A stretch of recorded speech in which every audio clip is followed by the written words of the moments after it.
Welcome to Amperes academy.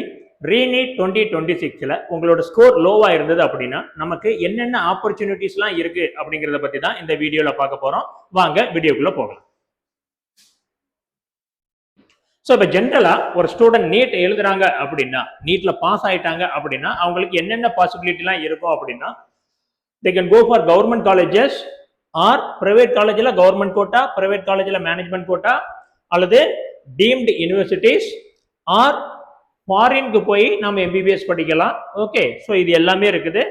And then நமக்கு வேற option என்ன இருக்குது அப்படின்னா, நாம அடுத்த வருஷம் நீட்டுக்கு ரெடி ஆகுறது. ஸோ இதுதான் நமக்கு இருக்கிற ஆப்ஷன்ஸ். ஸோ இதுல ஒவ்வொன்றில் உள்ள அட்வான்டேஜ் என்ன, டிஸ்அட்வான்டேஜ் என்ன அப்படிங்கிறத நம்ம பார்க்கலாம். ஸோ இப்போ பார்த்தோம்னா கவர்மெண்ட் காலேஜில் நீங்க படிக்கணும் அப்படின்னா அதுக்கு நம்மளோட ஸ்கோர் என்னவா இருக்கணும், ஹை ஸ்கோரா இருக்கணும். ஸோ நம்மளோட ஸ்கோர் கம்மியா இருக்குது அப்படின்னா நாம இந்த கவர்மெண்ட் காலேஜ் ஆப்ஷனுக்கு போக முடியாது. ஓகே, ஸோ அதே மாதிரி உங்களோட ஸ்கோர் நீங்க ஜஸ்ட் பாஸ் பண்ணிருக்கிறீங்க. ஓகே, ஸோ நீங்க ஜென்ரல் கேட்டகரியா இருந்ததுன்னா 213 220 மார்க்கோ, ஆர் ரிசர்வ் கேட்டகரியில வர்றீங்க அப்படின்னா 177 mark pass mark. Just pass பண்ணிருக்கீங்க, 200 அபவ் தான் இருக்கிறீங்க, 350 கீழே தான் இருக்குது அப்படின்னு பார்த்தோம் அப்படின்னா நமக்கு பிரைவேட் காலேஜில் கவர்மெண்ட் கோட்டாவும் கிடைக்காது. ஓகே, ஸோ இப்போ கவர்மெண்ட் காலேஜில் படிச்சோம்னா நம்ம எல்லாருக்குமே தெரியும் ஃபீஸ் எவ்வளோ, ஒரு வருஷத்துக்கு 18,000 ரூபாய் தான். இதே இது கவர்மெண்ட் கோட்டால போய் படித்தோம் அப்படின்னா ஒரு வருஷத்துக்கு நமக்கு எவ்வளவு ஆகும், டியூஷன் ஃபீஸ் 4.5 லட்சத்துல இருந்து 5.5 லட்சம் வரைக்கும், மற்ற செலவுலாம் பார்த்தோம் அப்படின்னா ஒரு வருஷத்துக்கு 9 லேக் ஆகும். ஸோ அப்போ நீங்க டிகிரியை முடிச்சுட்டு வர்றதுக்கு உங்களுக்கு கவர்மெண்ட் கோட்டா பிரைவேட் காலேஜில் போனீங்கன்னா எவ்வளவு ஆகும், 45 லேக் ஆகும். பட் இந்த இதுவுமே மார்க் கம்மியா இருந்தா நமக்கு அந்த சீட்டுமே கிடைக்காது. ஸோ அப்போ நமக்கு எங்க தான் சான்சஸ் இருக்கு அப்படின்னு பார்த்தோம் அப்படின்னா நம்மளோட சான்சஸ் எல்லாமே management quota in private colleges. So நமக்கு மார்க் கம்மி அப்படின்னா இது கவர்மெண்ட் கோட்டாவா இருந்தாலும் மேனேஜ்மெண்ட் கோட்டாவா இருந்தாலும் தமிழ்நாட்டில் உள்ள பிரைவேட் காலேஜ் அண்ட் ஸ்டேட் யூனிவர்சிட்டிக்கு தமிழ்நாடு கவர்மெண்ட் தான் கவுன்சிலிங் கண்டக்ட் பண்ணும். ஸோ அப்போ 45 லேக்ல நம்ம முடிக்கணும் அப்படின்னா அதுக்கு மார்க் அதிகமா இருக்கணும். நம்மளோட கட் ஆஃப் கம்மி 350 கீழே இருக்குது அப்படின்னா நமக்கு இதுவுமே கிடைக்காது. Okay, and then management quota கிடைக்கிறதுக்கு சான்சஸ் இருக்கு. பட் மேனேஜ்மெண்ட் கோட்டால போய் நம்ம படிக்கணும் அப்படின்னா நமக்கு டியூஷன் ஃபீஸ் ஒரு வருஷத்துக்கு எவ்வளோ, 15 லட்சம் ரூபாய். ஸோ அப்போ டியூஷன் ஃபீஸ் மட்டுமே நமக்கு 75 லேக் வந்துடும். மற்ற செலவு எல்லாம் சேர்த்து பார்த்தோம் அப்படின்னா நமக்கு மேனேஜ்மெண்ட் கோட்டால சேர்த்து படிக்கணும் அப்படின்னா நம்ம டிகிரியை முடிக்கிறதுக்கு எவ்வளவு ஆகும், நமக்கு 100 லேக் ஆகும், 1 கோடி ரூபாய் ஆகும். அதே இது அதுவும் கிடைக்கல, நான் ஜஸ்ட் தான் பாஸ் பண்ணியிருக்கிறேன், எனக்கு மேனேஜ்மெண்ட் கோட்டாவும் கிடைக்கல அப்படின்னா நமக்கு அடுத்த ஆப்ஷன் என்னவா இருக்கும், டீம்டு யூனிவர்சிட்டியா இருக்கும். டீம்டு யூனிவர்சிட்டியில டியூஷன் ஃபீஸே ஒரு வருஷத்துக்கு எவ்வளோ, 20 லட்சம் ரூபாய். மற்ற செலவு எல்லாம் சேர்த்து நமக்கு என்ன ஆகும், ஒரு வருஷத்துக்கு 25 லட்சம் ரூபாய் ஆகும். அப்போ நம்ம படிப்பை முடிச்சுட்டு வரணும் அப்படின்னா டீம்டு யூனிவர்சிட்டியில போய் படிக்கணும் அப்படின்னா மினிமம் நமக்கு ஆகிற செலவு எவ்வளோ, 125 லேக், 1.25 கோடி ரூபாய் ஆகும். Okay fine. ஸோ இப்போ மார்க் கம்மி ஆயிருச்சு, 45 லேக்ல இருந்து 1.25 கோடி ரூபாய் செலவு பண்ணி நான் ஒரு பிரைவேட் காலேஜில் படிக்கிறதுக்கு ரெடியா இல்லை. எனக்கு என்ன ஆப்ஷன் இருக்குது, நான் ஃபாரின்ல போய் படிக்கிறேன். ஸோ ஃபாரினுக்கு போனோம் அப்படின்னா மொத்த வருஷம் ஒரு எம்பிபிஎஸ்ஏ 30 லேக்ல இருந்து 35 லேக் 40 லேக்ல நீங்க முடிச்சுட்டு வந்துடலாம். ஸோ அதனால நான் என்ன பண்றேன், எனக்கு கவர்மெண்ட் காலேஜ் கிடைக்காது, கவர்மெண்ட் கோட்டாவும் கிடைக்காது.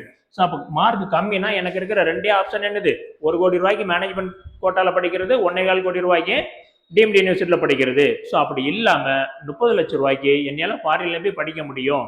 ஸோ அப்படின்னா நீங்க என்ன போகலாம், ஃபாரின்ல போய் படிக்கலாம். ரஷ்யா போகலாம், கஜகஸ்தான், கிர்கிஸ்தான், ஜார்ஜியான்னு. ஸோ உங்களுக்கு எல்லாத்துக்குமே தெரியும் ஃபாரின்ல போய் நாம எம்பிபிஎஸ் டிகிரியை படிக்கலாம்.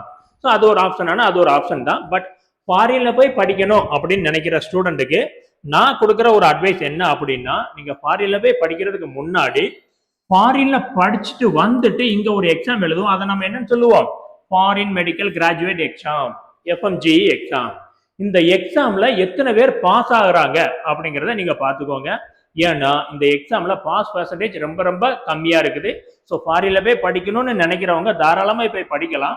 அதுக்கு முன்னாடி நீங்க எதை பாருங்க, அங்க படிச்சுட்டு வந்து இங்க இந்த எக்ஸாம் எழுதுனதுல எத்தனை பெர்சன்டேஜ் பாஸ் பண்ணிருக்கான்னு பாருங்க. ஏன்னா இந்த எக்ஸாமை பாஸ் பண்ணல அப்படின்னா நீங்க டாக்டர் கிடையாது. ஸோ டாக்டர் இல்லை அப்படின்னா உங்களுக்கான சேலரி 20,000 இருந்து 25,000, அதுதான் இப்போதைக்கு உள்ள ஒரு சிச்சுவேஷன். இந்த எக்ஸாம் கிளியர் பண்ணல அப்படின்னா இதான் இருக்குது. ஸோ அதனால நீங்க 30 லேக் செலவு பண்ணி படிச்சுட்டு 6 வருஷம் 7 வருஷம் முடிச்சுட்டு இங்க வந்து இந்த எக்ஸாம் எழுதல அப்படின்னா நம்மளோட லைஃப் கேள்விக்குறியாயிரும். ஸோ அதனால இந்த பாஸ் பர்சன்டேஜ் என்ன இருக்கு அப்படிங்கிறத பார்த்துட்டு அதுக்கப்புறம் நீங்க டிசைட் பண்ணுங்க ஃபாரின்ல போய் படிக்கணுமா வேண்டாமா அப்படிங்கிறது. Okay, so it is up to you. இப்போ இந்த சீட் எனக்கு கிடைக்கல, இந்த அளவுக்கு செலவு பண்ண நான் ரெடியா இல்லை, ஃபாரின்ல போய் படிச்சுட்டு திரும்ப ஒரு எக்ஸாம்ல பாஸ் பண்ணுவோமா மாட்டாமான்னு ஒரு சர்டனிட்டி இல்லாத ஒரு இதுல நான் என்னோட மணி 30 to 40 லேக்கையும் என்னோட 7 வருஷ லைஃபையும் மிஸ் பண்றதுக்கு நான் ரெடியா இல்லை அப்படின்னு நீங்க நினைச்சீங்கன்னா நமக்கு இருக்கிற அடுத்த ஆப்ஷன் என்னது, உட்காந்து 2027 நீட்டுக்கு நம்ம ரெடி பண்றது, தட் இஸ் ரிப்பீட்டர் ப்ரோக்ராம் பண்றது. Okay fine. இப்போ நிறைய பேருக்குள்ள டவுட் என்ன அப்படின்னா, இந்த நீட் எக்ஸாம் 2027 என்ன மாதிரி இருக்க போகுது. ஸோ அதுல பெரிய கன்ஃபியூஷன், நிறைய டவுட் இருக்குது. ஓகே, ஸோ அதை எல்லாத்தையும் நாம இப்போ டிஸ்கஸ் பண்ண போறோம், வாங்க பார்க்கலாம். ஸோ ஜென்ரலா என்னென்ன டவுட்லாம் இருக்குது அப்படின்னு பார்த்தோம்னா, டவுட் அபவுட் நீட் ஜென்ரலா ஸ்பெசிஃபிக்கா என்னது, அடுத்த வருஷம் நீட் எக்ஸாம்ல இருக்குமா, என்னென்ன சேஞ்சஸ் எல்லாம் வரும். ஸோ இதுதான் நாம இப்ப பார்க்க போறோம். இப்ப பார்த்தோம் அப்படின்னா, இந்த நீட் 2027 வச்சு வர்ற ஃபர்ஸ்ட் டவுட் என்ன அப்படின்னா, டெல்லியில நடக்கிற அந்த போராட்டம். ஸோ ஒன்ன தெளிவா புரிஞ்சுக்கோங்க, டெல்லியில நடக்கிற போராட்டம் நீட் எக்ஸாம்ல நடந்த குளறுபடிக்கு எதிரானது. ஸோ இப்ப பார்த்தோம் அப்படின்னா, பேப்பர் லீக் ஆகி திரும்ப ஒரு நீட் எக்ஸாம் வச்சாங்க. அப்போ பசங்க நிறைய ஸ்ட்ரகிள ஃபேஸ் பண்ணாங்க. அதுக்கு முன்னாடி என்ன ஆச்சு, ஒரே சென்டர்ல உள்ளவங்க நிறைய மார்க் எடுத்தாங்க. ஸோ இந்த மாதிரி நீட் எக்ஸாம்ல நிறைய குளறுபடி நடக்குது. இந்த குளறுபடிக்கு காரணமானவங்க மேல ஆக்ஷன் எடுங்க அப்படின்னு சொல்லி தான் இந்த போராட்டம் நடந்தது. ஃபைனலா எஜுகேஷன் மினிஸ்டர் ரிசைன் பண்ணிட்டாங்க. அந்த போராட்டமும் ஓரளவுக்கு முடிவுக்கு வந்துருச்சு. ஸோ அப்போ இந்த போராட்டம் நீட்டு வேணான்னு கிடையாது, நீட்டை நியாயமா நடத்துங்கன்னு தான் டெல்லியில நடக்கிற போராட்டம். ஸோ தமிழ்நாட்டில் நடக்கிற போராட்டத்தை பத்தி நம்ம பேச தேவை கிடையாது. என்ன ரீசன் அப்படின்னு பார்த்தோம்னா அதையும் நம்ம இங்க பார்க்கலாம். ஸோ அப்ப இந்த போராட்டம் என்னது, நியாயமா நீட்டை நடத்துங்கன்னு தான் இந்த போராட்டம் ஒழிய நீட்டு வேண்டாம்னு இல்லை. Okay fine. இப்போ நம்ம எல்லாருக்கும் இருக்கிற டவுட் என்ன, நீட் எக்ஸாம் இருக்குமா இருக்காதா. அப்போ இந்த நீட் எக்ஸாம் இருக்குமா இருக்காதான்னு யாரெல்லாம் டிசைட் பண்ணலாம் அப்படின்னு பார்த்தோம் அப்படின்னா, இப்போதைக்கு இந்தியால இந்த நீட் எக்ஸாம் வேணுமா வேண்டாமான்னு டிசைட் பண்ற அதிகாரம் யார்கிட்ட இருக்கு அப்படின்னு பார்த்தோம் அப்படின்னா, சென்ட்ரல் கவர்மெண்ட் இருக்குது, சுப்ரீம் கோர்ட் இருக்குது. இதுல சென்ட்ரல் கவர்மெண்ட் பாராளுமன்றத்துல சட்டமே இயற்றியாச்சு நீட் எக்ஸாம்காக. ஸோ அப்போ சென்ட்ரல் கவர்மெண்ட் இந்த நீட் எக்ஸாம் வேணும்னு சொல்லுது. ஸோ அதனால நீட் எக்ஸாம் இருக்கும். இதை எதிர்த்து நம்ம சுப்ரீம் கோர்ட்ல கேஸ் போட்டோம். சுப்ரீம் கோர்ட் என்ன சொல்லிருச்சு அப்படின்னா, மருத்துவ கல்விக்கான சேர்க்கை நுழைவுத் தேர்வின் அடிப்படையிலேயே இருக்கணும்னு சொல்லிருச்சு. So admission to medicine courses should be based on entrance examination அது சொல்லிருச்சு. அப்போ நீட் எக்ஸாம் இல்ல, அது வேண்டான்னு சொன்னா வேற ஒரு என்ட்ரன்ஸ் எக்ஸாம் வச்சுதான் ஆகணும். என்ட்ரன்ஸ் எக்ஸாம் இல்லாம நாம மெடிக்கல் காலேஜ்ல அட்மிஷன் போட முடியாது, சுப்ரீம் கோர்ட் உத்தரவுப்படி, தீர்ப்புப்படி.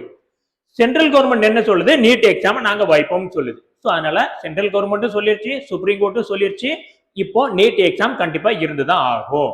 ஓகே, ஸோ நீட் எக்ஸாம் இருக்குமா இருக்காதான்னு எந்த ஒரு சந்தேகமும் வேண்டாம். மாநில அரசாங்கத்தால நீட் எக்ஸாம்ல எந்த ஒரு முடிவையும் எடுக்க முடியாது. நீட்டை பொறுத்த மட்டும் அதனுடைய முடிவை எடுக்கும் அதிகாரம் மத்திய அரசாங்கத்திட்ட மட்டும்தான் இருக்குது. ஸோ அதனால சென்ட்ரல் கவர்மெண்ட் நீட் எக்ஸாம வேணும்னு சொல்லுது, அதனால நீட் எக்ஸாம் இருக்கும். ஸோ நீட் இருக்குமா இல்லையா அப்படிங்கிற டவுட் உங்களுக்கு இனிமேல் வேண்டாம். ஸோ யாராவது ஒருத்தவங்க சும்மா எதையாவது பொருளையை கிளப்பி விட்டுக்கிட்டு இருப்பாங்க, அதெல்லாம் நீங்க நம்பாதீங்க. டாக்டர் தான் உங்களோட எய்ம் அப்படின்னா நீங்க என்ன பண்ணணும், உங்களோட ஃபுல் ஃபோக்கஸையும் உங்களோட ப்ரிப்பரேஷன்ல கான்சென்ட்ரேட் பண்ணுங்க. வேற எங்கேயும் நீங்க எதையுமே நம்ப வேணாம். இதுதான் நம்பகமான செய்தி. ஸோ சென்ட்ரல் கவர்மெண்ட் வேணுங்குது, சுப்ரீம் கோர்ட் என்ட்ரன்ஸ் எக்ஸாம் இருக்கணும்னு சொல்லிச்சு, இதை தாண்டி வேற யாரும் எதுவும் பண்ண முடியாது. ஸோ அதனால நீட் எக்ஸாம் இருக்குமானா கண்டிப்பா இருக்கும், அதுல எந்த ஒரு டவுட்டும் வேணாம். இப்போ அடுத்து என்ன அப்படின்னா, +2 மார்க்குக்கு 50% வெயிட்டேஜ் கொடுக்க போறாங்க. ஸோ அப்போ அப்படி கொடுத்துட்டாங்க அப்படின்னா எங்க பசங்க எல்லாமே நீட் எக்ஸாமுக்காக தான் படிச்சாங்க, போர்டு எக்ஸாம்ல டீசென்ட் மார்க் வாங்கணும்னு படிச்சாங்க. பட் அவங்களோட கான்சென்ட்ரேஷன் எல்லாமே எங்க இருந்தது, நீட்ல தான் இருந்தது. 50% +2 மார்க்குக்கு வெயிட்டேஜ் கொடுத்துட்டாங்கன்னா எங்க பசங்களாம் இதுல அஃபெக்ட் ஆவாங்களா அப்படிங்கிற ஒரு டவுட் இருக்குது. ஓகே, ஸோ அதுக்கு என்ன சொல்றேன், 50% +2 மார்க்கை இம்ப்ளிமெண்ட் பண்றது 2027 பாசிபிலிட்டியே கிடையாது. ஸோ அதுல நிறைய நடைமுறை சிக்கல் இருக்குது. ஸோ இதை கொண்டு வரவே முடியாது அவ்வளவு ஈஸியா. ஓகே, பட் 100% கேரண்டி எது கொடுக்க முடியும், இந்த திட்டத்தை எந்த எக்ஸாம்ல கொண்டு வர முடியாது, அடுத்த வருஷம் நடக்கிற நீட் 2027 அவங்களால கொண்டு வரவே முடியாது. ஸோ அதனால நீங்க நீட் எக்ஸாம் பத்தி எந்த ஒரு டவுட்டுமே வேணாம். ஒரே ஒரு சேஞ்சஸ் என்னவா இருக்கும் அப்படின்னா, நாம இப்போ பென் அண்ட் பேப்பரை கொண்ட பேப்பர்ல என்ன பண்ணோம், OMR ஷீட்ல பென்சில் வச்சு பெண்ணை வச்சு மார்க் பண்ணிக்கிட்டு இருந்ததை அவங்க எது கொண்டு போக போறாங்க, கம்ப்யூட்டர்ல எக்ஸாம் நடத்த போறாங்க. இது மட்டும்தான் சேஞ்சஸ் இருக்குமே தவிர வேற எந்த ஒரு சேஞ்சஸுமே கிடையாது. ஸோ அதனால நமக்கு நிறைய பேரண்ட்ஸ் ஃபோன் பண்ணி என்ன சொல்றாங்க அப்படின்னா, சார் எங்ககிட்ட ஒரு மேனேஜ்மெண்ட் கோட்டால போய் படிக்கிற அளவுக்கோ டீம்டு யூனிவர்சிட்டியில படிக்கிற அளவுக்கோ எங்ககிட்ட அமௌண்ட் இல்லை, ஆனா நீட் எக்ஸாம் இருக்குமா இல்லையான்னு எங்களுக்கு தெரிய மாட்டேங்குது. அடுத்த வருஷம் இந்த 50% +2 மார்க் எல்லாம் உள்ள கொண்டு வந்துட்டாங்க அப்படின்னா எங்க பசங்களோட மார்க் ரொம்ப கம்மியாயிரும். ஸோ அதனால நாங்க இப்பவே எவ்வளவு கஷ்டப்பட்டாவது கடன் வாங்கியாவது என்ன பண்றோம், நாங்க இந்த மேனேஜ்மெண்ட் கோட்டாவிலேயோ டீம்டு யூனிவர்சிட்டியோ கொண்டு போய் சேர்க்க போறோம் அப்படின்னு பேசிக்கிட்டு இருக்கிறாங்க. ஸோ நான் என்ன சொல்றேன், இந்த அமௌண்ட்டை கெட்டுற அளவுக்கு உங்ககிட்ட அமௌண்ட் இருக்குது, நீங்க பினான்சியலா ரொம்ப சவுண்டா இருக்கிறீங்க அப்படின்னா நீங்க தாராளமா மேனேஜ்மெண்ட் கோட்டாவுக்கோ டீம்டு யூனிவர்சிட்டிக்கோ போகலாம். நீங்க ரொம்ப கஷ்டப்பட்டு தான் இந்த அமௌண்ட்டை ரெடி பண்ண போறீங்க அப்படின்னா தயவு செய்து அதை பண்ணாதீங்க. உங்களுக்கு இந்த பயம் இருந்தா நீட் எக்ஸாம் இருக்குமா, இந்த சேஞ்சஸ் வருமானு இந்த பயத்தினால நான் என்ன பண்ண போறேன், கடனை ரெடி பண்ணி என் பசங்களை கொண்டு போய் படிக்க வைக்க போறோம்னா அதை பண்ணாதீங்க. ஏன்னா நீட் எக்ஸாம் இருக்குமா, கண்டிப்பா இருக்கும். நீட் எக்ஸாம்ல +2 மார்க்கை 50% ஆட் பண்ண போறாங்களா, கண்டிப்பா கிடையாது. ஸோ இந்த 2 காரணத்துக்காக நான் மேனேஜ்மெண்ட் கோட்டா போறோம் அப்படின்னா கண்டிப்பா நீங்க போகாதீங்க, நீங்க தாராளமா அடுத்த வருஷம் படிக்கலாம். ஸோ அப்ப பாருங்க, இந்த ரிப்பீட்டர் ப்ரோக்ராம் போகணும் அப்படின்னா எங்களுக்கு செலவு அதிகமாகுமே அப்படின்னு பாத்தீங்க அப்படின்னா நம்ம அகாடமில ஒரு குவாலிட்டியான 1 இயர் ரிப்பீட்டர் ப்ரோக்ராம் கொடுக்குறாங்க. ஸோ நம்ம அகாடமியை ரன் பண்றது எல்லாமே IITN, இங்க வேலை பார்க்குற ஃபேக்கல்ட்டி எல்லாமே IIT NITல படிச்சவங்க, நீட் எக்ஸாம் கோச்சிங்ல மோர் தென் 10 இயர்ஸ் எக்ஸ்பீரியன்ஸ் உள்ளவங்க. ஓகே, ஸோ அப்போ அந்த குவாலிட்டியான ஒரு எஜுகேஷனை நாம ஒரு அஃபோர்டபுள் பிரைஸ்ல கொடுக்குறோம். ஸோ அட்மிஷன் போயிட்டு இருக்குது, பேட்ச் ஸ்டார்ட் ஆகி போயிட்டு இருக்குது. நம்ம அகாடமியில ஃபீஸ் பார்த்தீங்க அப்படின்னா ஜஸ்ட் 60,000 ஒன்லி ரிப்பீட்டர் ப்ரோக்ராம்க்கு. இதே நீங்க கவர்மெண்ட் ஸ்கூல்ல படிச்சிருந்தீங்க அப்படின்னா இந்த ஃபீஸ்ல இன்னும் உங்களுக்கு கன்செஷன் உண்டு, ஸ்காலர்ஷிப் உண்டு. ஓகேங்களா? ஸோ அதை தாண்டி நமக்கு கிளாஸஸ் வந்து ஆன்லைன்லயும் இருக்குது, ஆஃப்லைன்லயும் இருக்குது. அண்ட் தென் நம்மகிட்ட ஹாஸ்டல் ஃபெசிலிட்டி இருக்குதுங்க. So all the faculties are from IIT NIT. And then we will take only 20 students per class. ஒரு கிளாஸ்ல 20 பேர் தான் இருப்பாங்க. ஸோ அதனால நமக்கு என்ன இருக்கும், பர்சனலைஸ்டு மென்டரிங் இருக்கும். ஓகேங்களா? அண்ட் தென் நம்மகிட்ட பாய்ஸ் அண்ட் கேர்ள்ஸுக்கு சேஃபான செப்பரேட்டான ஹாஸ்டல் ஃபெசிலிட்டி இருக்குது. Okay, and then we will have a regular test and all other stuffs.